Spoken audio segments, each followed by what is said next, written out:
अध्याय 411 आंतरिक क्षेत्र। मैं इनर एरिया में कभी नहीं गया, लेकिन मैं इसके बारे में कुछ जानता हूँ क्योंकि मैं लंबे समय से युद्ध के मैदान में हूँ। सर इग्नेश ने बिपिन को एक फाइल सौंपी। यह उन विशेषज्ञों के बारे में जानकारी है जो पूरे साल वहाँ रोमांच करते हैं। विशेषज्ञों के बारे में जानकारी फाइल लेते ही बिपिन की आंखें चमक उठीं। बहुत बहुत धन्यवाद। अरे दोस्तों, मुझे अब जाना होगा। बिपिन ने कुछ शब्दों का आदान प्रदान किया। सर इग्नेश ने बाकियों को अलविदा कहा और चले गए। सर इग्नेश, दयाशंकर और शिशिर ने बिपिन की पीछे हटती आकृति को उनके चेहरे पर जटिल भावों के साथ देखा। इनर एरिया, दयाशंकर बुदबुदाया, मैं अपना साहसिक कार्य वहां कब ले जा सकता हूं? मुझे सचमुच तलवारबाज से ईर्ष्या होती है। जब आप 3 मूल चिन्हों को संक्षिप्त कर लें और चरण 3 में कदम रख दें तो आप जा सकते हैं। सर इग्नेश ने दयाशंकर की ओर देखा और कहा।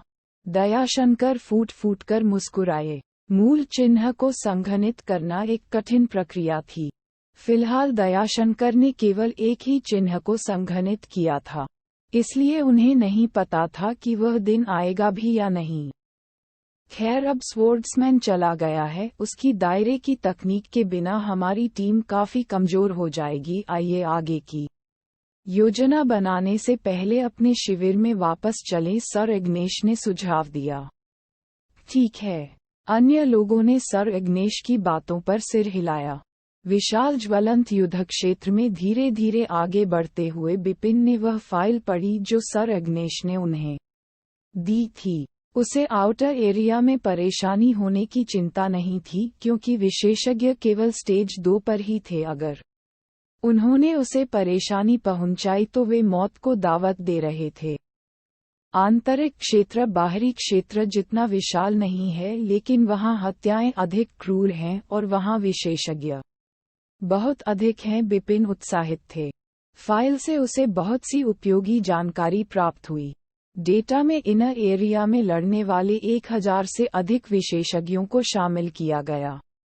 ये विशेषज्ञ या तो स्टेज 3 पर थे और उन्होंने 3 मूल चिन्हों को संक्षेपित किया था, या उनके पास स्टेज 3 के बराबर शक्तिशाली शक्ति वाली उत्कृष्ट तकनीक थी। बिपिन बाद की श्रेणी के थे। स्टेज 3 पर विभिन्न विशेषज्ञों की ताकत अलग अलग होगी। फाइल चरण 3 में विशेषज्ञों को 3 समूहों में विभाजित किया गया था: सामान्य स्तर, उच्च स्तर और शीर्ष स्तर। स्तरों के बीच ताकत में छोटा लेकिन नगण्य अंतर नहीं था। इसके अलावा फाइल में स्वर्ग विरोधी स्तर के 6 विशेषज्ञों को भी दर्ज किया गया था, लेकिन वे कभी कभार ही आंतरिक क्षेत्र में दिखाई देते थे। स्वर्ग विरोधी स्तर। बिपिन की आंखें सिकुड़ गईं। इस स्तर के अधिकांश विशेषज्ञ बिपिन की तरह अपनी आत्मा को जागृत कर चुके थे और सुपर जीनियस थे। ऐसे कुछ ही विशेषज्ञ एक डोमेन में पाए जा सकते थे, इसलिए फ्लेमिंग बैटलफील्ड पर 6 ऐसी प्रतिभाओं को देखना वास्तव में दुर्लभ था। मेरी वर्तमान शक्ति और मेरी सक्रिय तलवार आत्मा की शक्ति के साथ मुझे स्टेज 3 के सामान्य स्तर पर होना चाहिए। मुझे युद्ध के मैदान में जीवित रहने में सक्षम होना चाहिए जब तक कि मैं स्वर्ग विरोधी स्तर पर एक विशेषज्ञ से न मिलूं। यहाँ तक कि स्टेज 3 में एक शीर्ष विशेषज्ञ भी ऐसा नहीं कर सकता। बिपिन ने भीतरी क्षेत्र के पास पहुंचते ही मन में सोचा, अब मुझे मार डालो। कई दिनों बाद बिपिन अपने गंतव्य पर पहुंचे। बाहरी क्षेत्र की तुलना में भीतरी क्षेत्र की हवा अधिक गर्म थी और अधिक लाल धुंध से भरी हुई थी।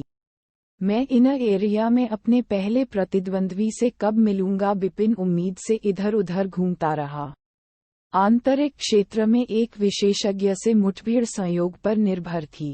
थोड़े से भाग्य के साथ वह एक ही दिन में प्रतिद्वंद्वी खेमे के 2 या 3 विशेषज्ञों से मिल सकते हैं, अन्यथा उसे लंबे समय तक व्यर्थ का दुस्साहस करना पड़ सकता है। शून्य में हरे वस्त्र पहने एक दुबला पतला बुजुर्ग आगे बढ़ा। उसका चेहरा भावहीन था। उसकी गति धीमी लग रही थी, लेकिन प्रत्येक कदम के साथ वह सैकड़ों मीटर पार कर गया, कई कदमों के अंतराल में। उसने पहाड़ों और मैदानों को पार कर लिया। जैसे ही वह बुजुर्ग एक पहाड़ से गुजरा, उसने काले कपड़े पहने एक युवक को देखा जो कुछ ही दूरी पर धीरे धीरे आगे बढ़ रहा था। मैं उसकी निशानी को समझ नहीं पा रहा हूँ, वह एक दुश्मन है। बुजुर्ग ने अपनी आंखें सिकोड़ लीं जो बाज की आंखों की तरह तेज थीं। एक कदम आगे बढ़ाते हुए बुजुर्ग युवक के करीब आ गया। युवा बिपिन ने जब बुजुर्ग को महसूस किया तो उसने अपना सिर उठाया और मुस्कुराया।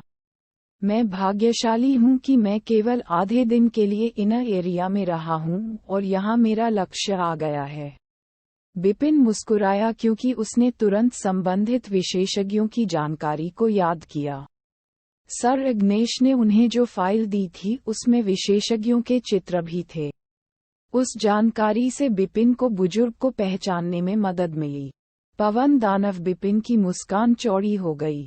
लड़के, मैंने तुम्हें पहले कभी नहीं देखा, क्या तुम नए हो? बड़े ने बिपिन को घूरकर देखा। बुजुर्ग जैसे विशेषज्ञ लंबे समय से इन एरिया में थे और एक दूसरे से परिचित थे, इसलिए नए चेहरे उनके सामने उभरकर सामने आए। मैं तलवारबाज हूं और आप पहले व्यक्ति हैं जिनसे मैं इस जगह पर मिल रहा हूं, बिपिन ने स्पष्ट रूप से कहा। स्वॉर्ड्समैन, आपके बारे में कभी नहीं सुना कि विंडेमन ने ठंडे स्वर में कहा था। हर कोई इन एरिया में रहने का हकदार नहीं है, लेकिन चूंकि आप यहाँ हैं तो आइए देखें कि क्या आप इस भूमि पर जीवन यापन करने के लिए योग्य हैं। जैसे ही बुजुर्ग के शब्द गिरे, उनके शरीर से एक भयंकर हवा निकली। एक मजबूत आभा तूफान की तरह उठी और उन्हें घेर लिया। बूम तूफान ने हवा में हलचल पैदा कर दी और बिपिन की ओर बढ़ गया।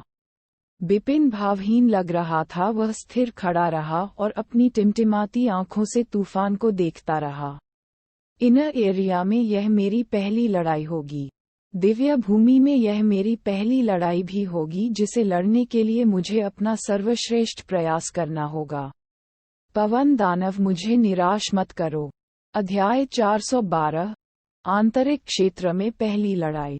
बिपिन युद्ध की प्रत्याशा से भर गया। वह इस पल का बहुत समय से इंतजार कर रहा था। दिव्य भूमि में प्रवेश करने के बाद उसने हर लड़ाई के लिए अपनी शक्ति वापस रखी थी। वह लड़ाई के दौरान खुद को अपनी चरम शक्ति तक पहुंचाना चाहता था, लेकिन उसे उस बिंदु तक मजबूर नहीं किया गया था। लड़ाई के लिए जहां वह और उसकी टीम बाहरी क्षेत्र में फंस गई थी, उसने अपनी पूरी ताकत से हमला किया था और अपने सभी विरोधियों को मार डाला था। यह इतनी जल्दी हुआ था और इससे पहले कि वह लड़ाई का आनंद ले पाता, खत्म हो गया। इनर एरिया में इस क्षण तक उसे अपनी असली ताकत दिखाने का मौका नहीं मिला था। चलो लड़ाई करें। बिपिन ने आने वाले तूफान की ओर तीव्र दृष्टि डाली। अचानक तूफान की गति रुक गई और एक डरावनी आकृति उसमें से निकली। इस आकृति ने शून्य को विभाजित किया और तेजी से बिपिन के पास पहुंची। इतनी तेजी से बिपिन को झटका लगा। उसने जो पढ़ा था उसके आधार पर वह जानता था कि स्टेज 3 में विंडेमन एक साधारण विशेषज्ञ था, लेकिन वह गेल ओरिजिन को समझने में अच्छा था और उसकी चलने की गति भयानक थी, जिससे स्टेज 3 के कई शीर्ष विशेषज्ञ ईर्ष्या करते थे। बिपिन सतर्क था और उसने अपनी ट्रिपल किल तलवार निकाली जो ड्रैगन की तरह आगे की ओर लगी।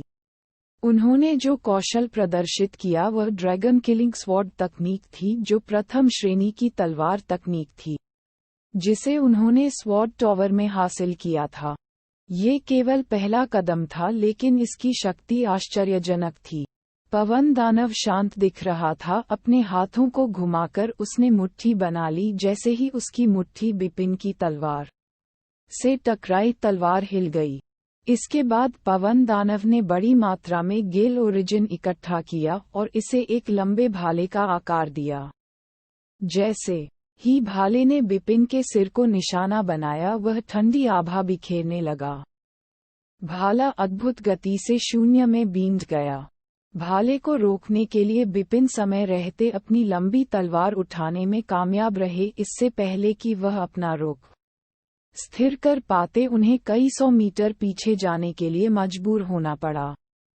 लड़के, मुझे यह मत बताओ कि तुम्हारे पास बस इतना ही है। पवन दानव ने शून्य से बिपिन को देखा। विंडेमन ने अपनी पूरी ताकत नहीं दिखाई थी, फिर भी उसने बिपिन पर काबू पा लिया था उनके द्वारा की गई चालों से। वह बता सकता था कि बिपिन स्टेज 3 तक पहुंचने से बहुत दूर था। बिपिन चुप रहा, लेकिन उसकी आंखें चमक उठीं जब शक्तिशाली हत्या का इरादा उस पर हावी हो गया। अंडरवर्ल्ड के लिए असुर गुप्त कौशल मार्ग। बूम, एक खून की नदी पूरे आसमान में फैल गई। इसने अधिकांश क्षेत्र को कवर कर लिया और पवन दानव पर लटक गई। तलवार क्षेत्र 10 गुना क्षेत्र। वध डोमेन। बिपिन ने 2 और तकनीकें प्रदर्शित की। तीनों कौशलों ने विंडेमन को नीचे की ओर दबाने के लिए मिलकर काम किया। उसका क्षेत्र कितना शक्तिशाली है, यहाँ तक कि मैं भी उससे दबा हुआ हूँ। जैसे ही पवन दानव विचार में खोया हुआ था, उसे अचानक एक अत्यधिक शक्तिशाली तलवार सार का एहसास हुआ। उसने तुरंत इसके स्रोत की ओर देखा और जब उसने बिपिन के पीछे 2 विशाल स्वॉर्ड सोल फैंटम को उठते देखा तो उसका चेहरा पीला पड़ गया। तलवार आत्मा प्रेत। 30 मीटर लंबे 2 स्वॉर्ड सोल फैंटम। पवन दानव स्तब्ध रह गया। फ्लेमिंग बैटलफील्ड के कुछ विशेषज्ञों ने आत्माओं को जागृत किया था और बिपिन पहले विशेषज्ञ थे जिनकी मुलाकात 2 जागृत आत्माओं से हुई थी। पवन दानव, चलो एक और दौर की कोशिश करते हैं। बिपिन की आंखें चमक उठीं। बेत की मार। तलवार के सार से ढका हुआ बिपिन एक तेज तलवार में बदल गया जो पवन दानव की ओर शून्य को काटता है। जैसे ही बिपिन ने पवन दानव पर ट्रिपल किल तलवार घुमाई, 2 तलवार आत्मा प्रेत ने उसके साथ हमला किया।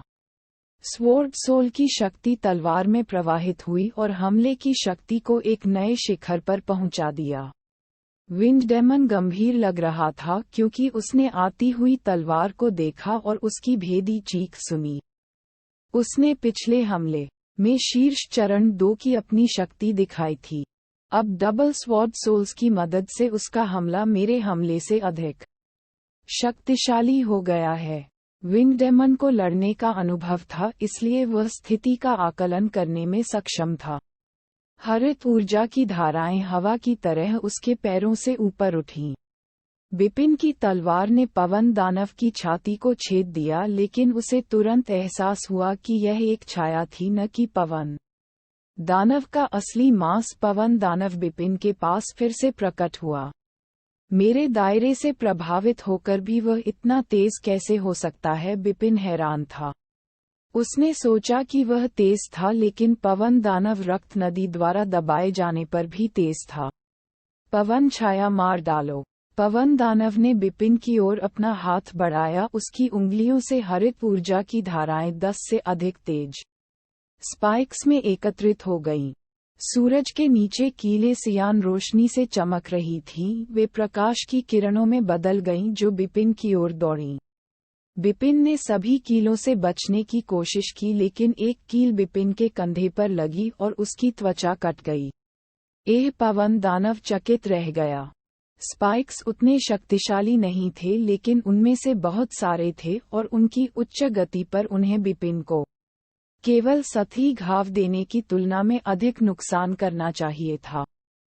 पवन दानव ने तर्क दिया कि उसके पास बहुत मजबूत शरीर है। अचानक उसने महसूस किया कि उसके पीछे एक भयंकर हवा चल रही है। वह पीछे मुड़ा और रक्त नदी के किनारे बनी एक लाल रंग की हथेली को उसकी ओर लक्ष्य करते हुए पाया।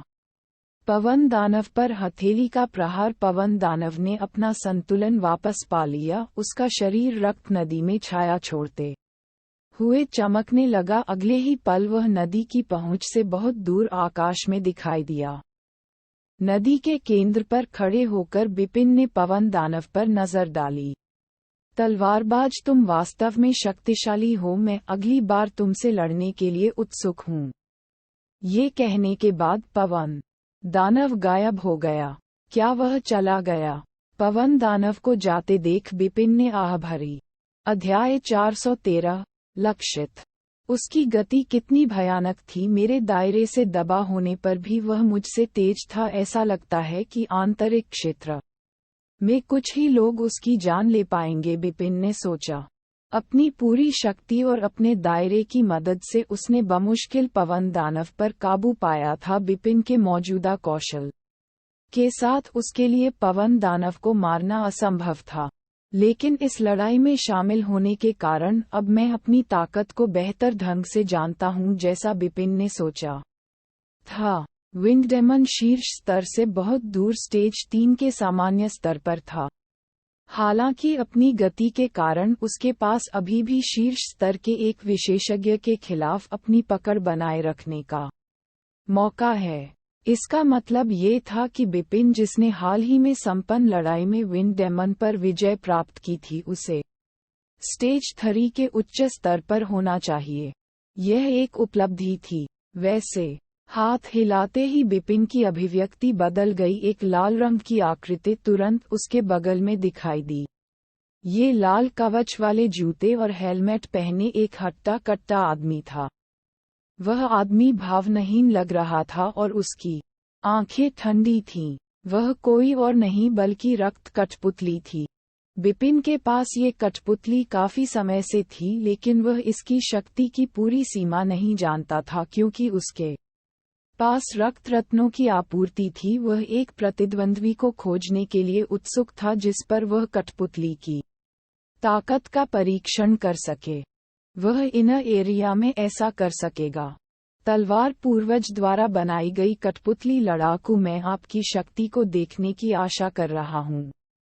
इन उम्मीदों के साथ बिपिन ने इनर एरिया में अपना साहसिक कार्य फिर से शुरू किया।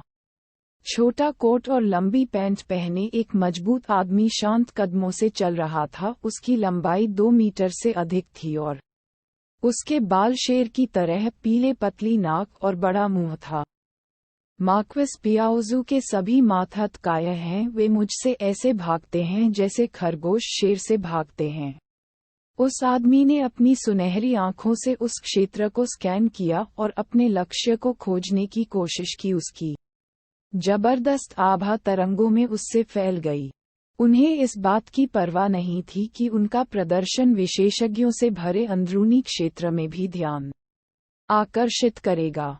आंतरिक क्षेत्र में चरण 3 के शीर्ष पर मौजूद विशेषज्ञ भी कम प्रोफाइल रखने की कोशिश करेंगे, अन्यथा वे बहुत अधिक ध्यान आकर्षित करेंगे और साथ ही दुश्मनों का भी ध्यान आकर्षित करेंगे। यह व्यक्ति स्थिति से परिचित था, लेकिन उसने अपनी ताकत नहीं छिपाई, जिससे उसका आत्मविश्वास झलका। वास्तव में उनकी ताकत उनके आत्मविश्वास पर खरी उतरी। पास में मौजूद एक विशेषज्ञ उस आदमी की आभा की ओर आकर्षित हो गया। हालांकि जब उसे इसके वाहक की पहचान का पता चला तो वह डर गया। वह खुद को शांत करने में कामयाब रहा। लक्षित, आपने उस व्यक्ति से विशेषज्ञ कहा। वह एक दयालु दिखने वाला सफेद वस्त्रधारी बुजुर्ग था। ठीक है, यह आप वैदिक हैं, इसलिए आप मुझसे लड़ना चाहते हैं, लक्षित ने अहंकारपूर्ण स्वर में जवाब दिया और अपनी बाहों को अपनी छाती के सामने रखते हुए बुजुर्ग की ओर देखा। नहीं, बिल्कुल नहीं, बुजुर्ग मुस्कुराए और बोले, मैं आसपास ही था और आपकी आभा का अनुसरण कर रहा था। अब मैं जा रहा हूँ। बुजुर्ग तुरंत चला गया। काय लक्षित ने बड़े का उपहास किया। वह और वैदिक 2 अलग अलग खेमों से थे, लेकिन उनमें से किसी का भी एक दूसरे से लड़ने का इरादा नहीं था। लक्षित जानता था कि वह बुजुर्ग को नहीं मार सकता और वैदिक में उसे चुनौती देने की हिम्मत नहीं थी। लक्षित आगे बढ़ता रहा और जल्द ही वह एक छोटी पहाड़ी पर आ गया। यह क्या है? जैसे ही उसने नीचे देखा, उसकी आंखें चमक उठी। उसने एक चलती हुई आकृति देखी। लक्षित मुस्कुराया, मैं उसकी आभा को समझ नहीं पा रहा हूँ, वह एक प्रतिद्वंद्वी है। वह आकृति की ओर दौड़ा। उस आकृति में बिपिन को लगा कि एक रौबदार आभा उसकी ओर आ रही है और वह रुक गया। वह पीछे मुड़ा और देखा कि सुनहरे बालों वाला एक मोटा आदमी उसकी ओर आ रहा है। बिपिन एक पल के लिए चौंक गया और उस आदमी को देखता रह गया जो वह है। पल भर में बिपिन ने उस आदमी को पहचान लिया। वह लक्षित है। इसमें कोई आश्चर्य नहीं कि उसकी आभा इतनी आक्रामक है। बिपिन गंभीर दिख रहे थे। लक्षित के आगमन पर बिपिन को अत्यधिक दबाव महसूस हुआ। सर अग्नेश द्वारा दी गई फाइल के आधार पर लक्षित मजबूत शरीर और शक्तिशाली शक्ति के साथ स्टेज 3 के शीर्ष पर एक विशेषज्ञ था। इसके अलावा उनका आक्रमण और रक्षात्मक कौशल उत्कृष्ट था। उनकी एकमात्र कमजोरी उनकी धीमी गति हो सकती है।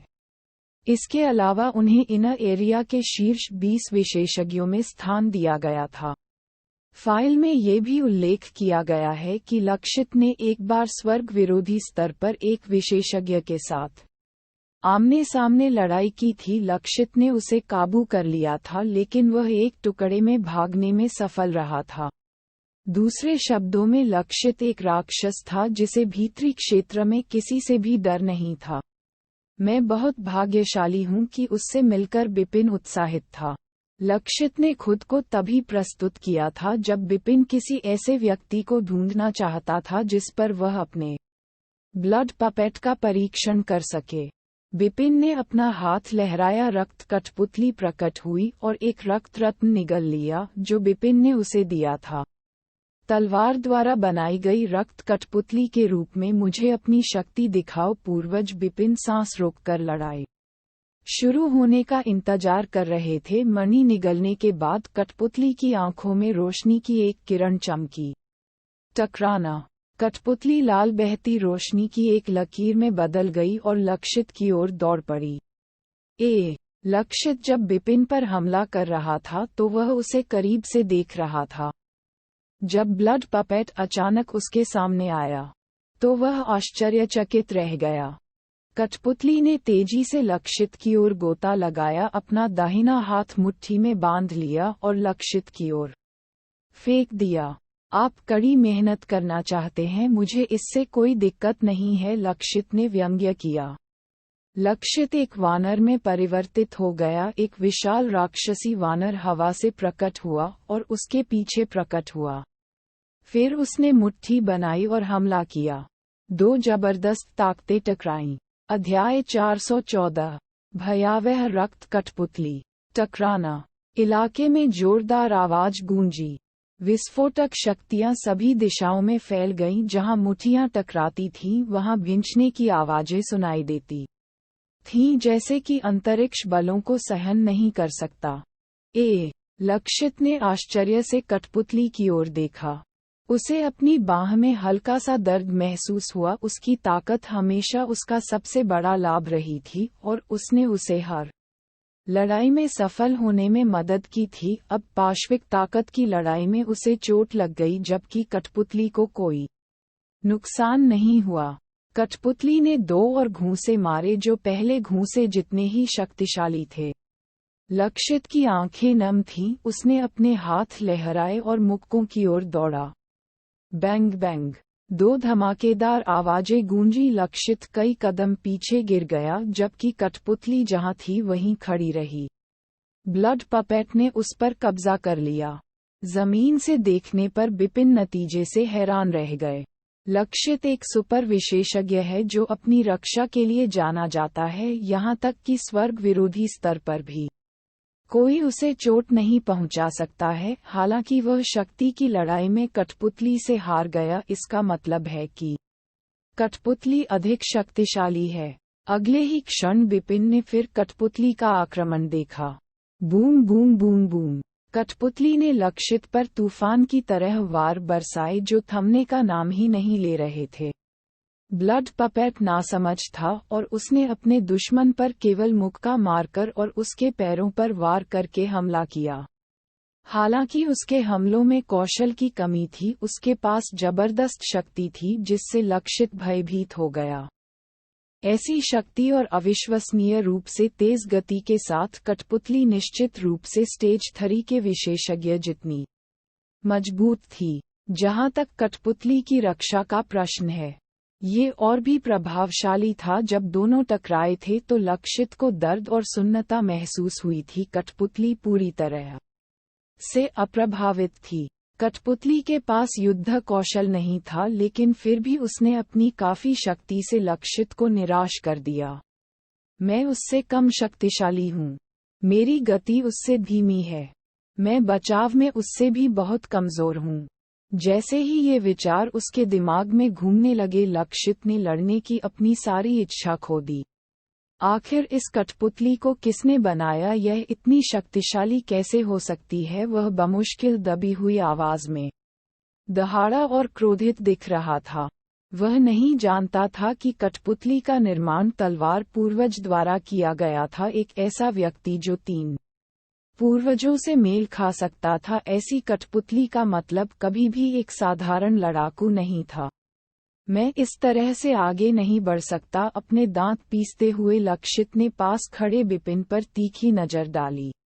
दबंग और अहंकारी होने के कारण उसने भीतरी क्षेत्र में किसी के सामने घुटने नहीं टेके।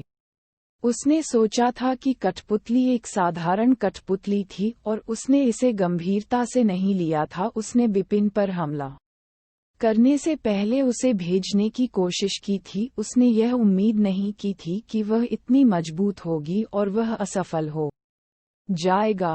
अब उसके पास अपना लक्ष्य बदलकर बिपिन पर ले जाने के अलावा कोई चारा नहीं था। चूंकि कठपुतली को लड़के द्वारा नियंत्रित किया जाता है, उसे मारने से कठपुतली का हमला बंद हो जाएगा, फिर उसकी इंटरस्पेशियल रिंग और कठपुतली मेरी हो जाएगी। अपना मन बना लेने के बाद लक्षित चमका और बिपिन की ओर बढ़ते हुए कठपुतली से दूर हो गया। उसे मार डालो, हत्या का इरादा उसकी आंखों में उभर आया। जैसे ही लक्षित ने अपना लक्ष्य बदला, बिपिन उसका इरादा समझ गया और मुस्कुरा दिया। यद्यपि आपके पास एक मजबूत बचाव है, आपके पास अपनी सामान्य गति से मुझे मारने का कोई मौका नहीं है, बिपिन ने व्यंग्य किया। बिपिन के शरीर से रक्त नदी फैल गई और लक्षित को तलवार के दायरे से ढक दिया गया। 2 तकनीकों से दमित होकर लक्षित की गति घोंघे की तरह धीमी कर दी गई। वह इस गति से बिपिन के पास कभी नहीं पहुंच सका। ये कैसे संभव हो सकता है? मैंने कभी उम्मीद नहीं की थी कि उसके पास रियल्म तकनीकें हैं। लक्षित ने बिपिन को चकित होकर देखा। तभी कठपुतली ने लक्षित पर फिर से गोता लगाया। हरामी लक्षित पीला पड़ रहा था। वह पहले से ही रक्त नदी से कमजोर हो गया था। कठपुतली के साथ एक और लड़ाई से उसकी स्थिति और खराब हो जाएगी। थोड़ी देर बाद उसके पूरे शरीर पर खरोंचें आ गईं, लेकिन उसे ज्यादा चोट नहीं आई। उसने दूर से शून्य में बिपिन और कठपुतली को देखा।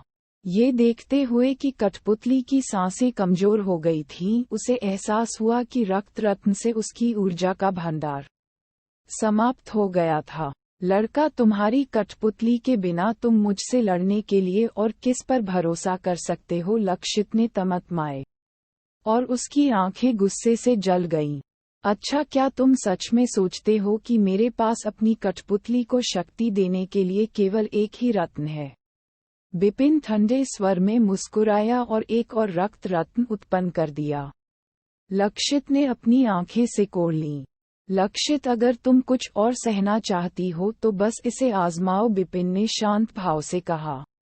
जब लक्षित की नजर कठपुतली पर पड़ी तो लक्षित का मुंह हिल गया, उसकी आंखों में भय भर गया। वह अभी भी उस कठपुतली द्वारा प्रबल होने के कारण सदमे में था, जो शक्ति, गति और रक्षा में उससे अधिक मजबूत थी। लानत है, तुम्हारे पास तो बस एक कठपुतली है। इसके बिना मैं तुम्हें उतनी ही आसानी से मार सकता हूँ जितनी आसानी से एक चींटी को कुचल देना। लक्षित क्रोधित हो गया। बिपिन ने व्यंग्य किया, अगर मैं भागना चाहूं तो कठपुतली के बिना भी तुम मुझे नहीं रोक पाओगे। लक्षित का चेहरा बदल गया और उसने कहा, अच्छा बेटा, तुम भाग्यशाली हो कि मैं तुम्हें इस बार जाने दे रहा हूँ, लेकिन दूसरी बार ऐसा नहीं होगा। लक्षित क्रोधित होकर चला गया। अध्याय 415 प्रसिद्धि जीतना। लक्षित वास्तव में शक्तिशाली है, इसमें कोई आश्चर्य नहीं कि उसे राक्षस कहा जाता है, बिपिन ने सोचा। जैसे ही उसने रक्त कठपुतली को पीछे देखा तो वह खुशी से मुस्कुराया। हालांकि वह फिर भी मेरी कठपुतली से हार गया था। मेरी कठपुतली उससे अधिक शक्तिशाली होगी। एक रक्त रत्न रक्त कठपुतली को शक्ति प्रदान करने के लिए पर्याप्त था। यदि 10 रत्नों का उपयोग किया जाता तो कठपुतली अपनी शक्ति की ऊंचाइयों तक पहुंच जाती। लक्षित स्टेज 3 के शीर्ष पर एक विशेषज्ञ है, लेकिन मेरी कठपुतली अभी भी उस पर हावी है। इसका मतलब है कि कठपुतली को एक रत्न से शक्ति देना उसे सेंट दायरे के स्वर्ग विरोधी स्तर पर लगभग पहुंचा देता है। 2 या 2 से अधिक रत्नों द्वारा संचालित होने पर यह कितना शक्तिशाली होगा? 10 रत्नों से। बिपिन प्रत्याशा से भरा हुआ था, क्योंकि उसने मन में सोचा था कि कठपुतली वास्तव में तलवार पूर्वज की कृतियों में से एक है। इसके लिए बहुत सारे रक्त रत्नों की आवश्यकता होती है। लक्षित के साथ लड़ाई के दौरान कठपुतली को एक रक्त रत्न द्वारा आपूर्ति की गई ऊर्जा 10 मिनट से भी कम समय में समाप्त हो गई थी। ट्रेजर वॉल्ट से एक रक्त रत्न का आदान प्रदान करने के लिए 1000 युद्ध उपलब्धि अंकों की आवश्यकता होती है। अंकों की संख्या हासिल करने के लिए चरण 3 विशेषज्ञ को हराना होगा। कठपुतली शक्तिशाली है, लेकिन मुझे इसका उपयोग केवल गंभीर परिस्थितियों में ही करना चाहिए। मेरे पास इतने सारे रक्त रत्न नहीं हैं, इसलिए मैं कठपुतली का अंधाधुंध उपयोग नहीं कर सकता। कठपुतली के साथ बिपिन को अपने भविष्य के बारे में अधिक आत्मविश्वास महसूस हुआ। यदि मैं अपनी सारी शक्ति लगा दूं तो मुझे चरण 3 के उच्च स्तर पर होना चाहिए। ये स्तर आंतरिक क्षेत्र के लिए सामान्य है, लेकिन रोड टू द अंडरवर्ल्ड और टेनफोल्ड दायरे जैसी क्षेत्र तकनीकों के साथ मैं जीवित रहूंगा, भले ही मैं चरण 3 के शिखर पर किसी विशेषज्ञ से मिलूं। अगर मैं नहीं कर सकता तो रक्त कठपुतली मेरी मदद करेगी। आइए अपना साहसिक कार्य शुरू करें। बिपिन ने कई विशेषज्ञों से भरी जगह इनर एरिया में अपनी यात्रा जारी रखी। उनमें से कुछ सैकड़ों वर्षों या उससे अधिक समय तक जीवित रहे थे। उनके पास खुद को बचाने के लिए शानदार मार्शल तकनीक और कौशल थे। बिपिन के कौशल को उनके बीच शीर्ष स्तर पर माना जाना चाहिए। बिपिन को पहली बार इनर एरिया में प्रवेश किए हुए आधा साल बीत चुका था। नंगे पहाड़ों के बीच एक छोटा सा पीले पत्थर का किला खड़ा था। मालिक को एक बहुत ही मजबूत विशेषज्ञ होना चाहिए था, जो अपनी शक्ति के बारे में आश्वस्त था, क्योंकि उसने आंतरिक क्षेत्र में अपना किला बनाने का साहस किया था, जो एक युद्ध क्षेत्र था जो अपने वध और हिंसा के लिए जाना जाता था। इस व्यक्ति को हेवन स्टोन कैसल लॉर्ड कहा जाता था, जो स्टेज 3 के शीर्ष पर एक विशेषज्ञ था। वह अपनी क्रूरता के लिए लक्षित से भी अधिक कुख्यात था। पूरे क्षेत्र में केवल स्वर्ग विरोधी स्तर के 6 विशेषज्ञ ही संभवतः उस पर काबू पा सकते थे। हरे रंग की पोशाक पहने एक आदमी जिसकी पीठ पर कृपाण बंधी हुई थी, धीरे धीरे आया और किले में प्रवेश कर गया। वह एक पत्थर की मेज पर बैठ गया और उदास चेहरे के साथ अकेले शराब पीने लगा। तीसरे भाई, तुम्हें क्या हो गया है? एक दुबला पतला बुजुर्ग बकरी के साथ उसके पास आया।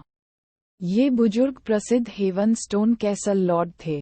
हेवन स्टोन कैसल लॉर्ड के 2 दोस्त थे जो उनके भाइयों के समान ही उनके करीब थे। दोनों स्टेज 3 पर थे और उन्होंने उनके साथ इनर एरिया में साहसिक कार्य किया था। दुर्भाग्य से उनमें से एक की कई साल पहले मौत हो गई थी। अब लॉर्ड के पास केवल उनका तीसरा भाई था।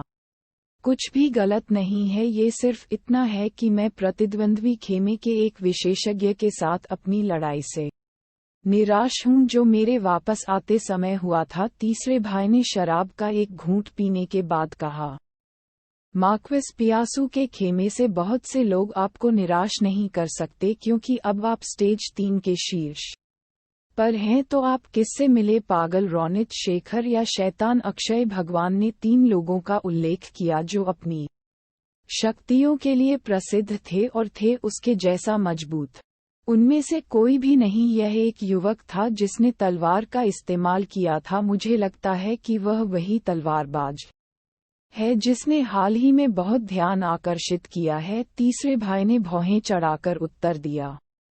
तलवारबाज स्वामी को थोड़ा आश्चर्य हुआ। मैंने उसके बारे में सुना है कि वह जागृत डबल स्वॉर्ड सोल और एक आशाजनक भविष्य वाला व्यक्ति है। पिछले 6 महीनों में उसने इनर एरिया में प्रसिद्धि हासिल की है और कई लोगों का ध्यान आकर्षित किया है, लेकिन वह आपके लिए कोई मुकाबला नहीं है। हाँ, वह नहीं है। उसकी शक्ति कमजोर है। आमने सामने से लड़ते हुए मैं उसे आसानी से हरा सकता हूँ और मार भी सकता हूँ। हालांकि उसके पास एक अजीब क्षेत्र तकनीक है जिसने मेरी शक्तियों को दबा दिया है। तीसरे भाई ने असहाय होकर कहा। उसने अपने दायरे पर भरोसा किया और मुझे चुनौती दी। मुझे उसे जाने देना पड़ा क्योंकि उसके पास एक मजबूत शरीर और कई तुरुप के पत्ते हैं। मैंने देखा कि भगवान मुस्कुराए और कहा कि मुझे आश्चर्य नहीं है कि आप उनके दायरे से दमित थे। आखिरकार ये एक शक्तिशाली तकनीक है, यहाँ तक कि मैं उनसे ईर्ष्या करता हूँ। इसके अलावा उनके पास उनकी मदद करने के लिए तलवार आत्मा है। अगर वह उत्पत्ति में नई ऊंचाइयों को प्राप्त करते हैं तो मुझे लगता है कि यह होगा मेरे लिए भी उसे हराना कठिन है। मैं जानता हूँ कि मैं थोड़ा उदास हूँ। तीसरे भाई ने अपने होंठ सिकोड़ लिए। जिस आदमी बिपिन के बारे में वे बात कर रहे थे वह अपने आधे साल लंबे साहसिक कार्य के दौरान अपने शिविर में नहीं लौटा था। उन्होंने इनर एरिया के विशेषज्ञों के सामने अपनी रियल्म तकनीक और डबल स्वॉर्ड सोल्स को उजागर करते हुए कई विरोधियों का सामना किया और उनसे लड़ाई की। इस कारण उन्होंने कई लोगों पर गहरी छाप छोड़ी थी और काफी प्रसिद्धि भी हासिल की थी। उनकी तकनीक ने उनके विरोधियों को बहुत परेशान किया था और इसे एक अद्वितीय कौशल माना जाता था। सब्सक्राइब कर लीजिए, छोटे थोड़ी ना हो जाएंगे।